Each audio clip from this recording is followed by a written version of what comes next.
อนสบายเลยนะโอ้โหนี่ตื่นนอนไม่ยอมตื่นท่านอนใช่ไหมขี้เศร้าจังเลย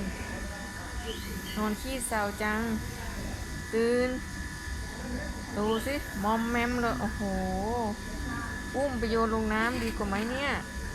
ตายแล้วหลับอะไรขนาดนี้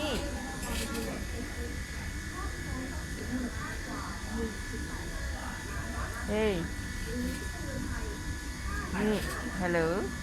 เวกอัพเวกอัพเนี่ยดูเพื่อนคุณสิ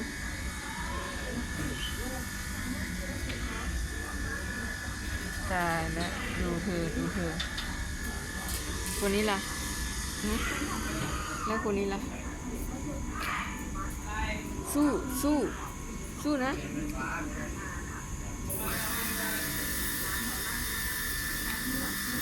ซ้ายขวาเอ้ยอย่าไม่เอาแล้วไม่เล่นเจ็บบ๊ายบายดูเพื่อนก่อนสิโอ้โหมงคลตื่น